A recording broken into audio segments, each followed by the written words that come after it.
अस्सलामुअलैकुम सामीन। 9 जुमादुल उखरा की तारीख शुरू हो चुकी है। 11 दिसंबर है। ख़बर का उन्वान है पोल खोल दी। ये दिल्ली के साबिक़ वज़ीर आला अरविंद केजरीवाल हैं। इनकी आज प्रेस कॉन्फ्रेंस हुई है। उसमें क्या कहा आप उन्हीं की ज़ुबानी सुने। इसके लिए हम इस्लामिक ट्यूशन मास्टर दिल्ली से कारी आरिफ साहब के शुक्रगुजार हैं। आज हमारी एक टीम इलेक्शन कमीशन से मिली। हम लोग इलेक्शन कमीशन के आभारी हैं कि उन्होंने शॉर्ट नोटिस पे हमें मिलने का समय दिया।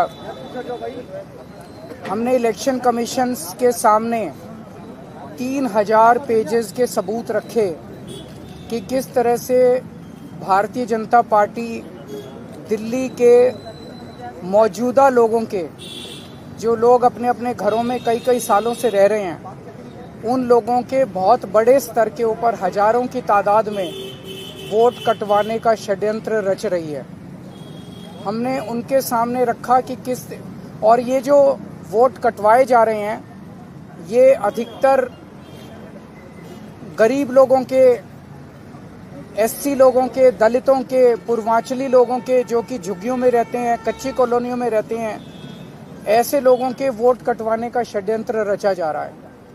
और आप सोच सकते हो कि एक वोट का मायना क्या होता है एक आम आदमी के लिए।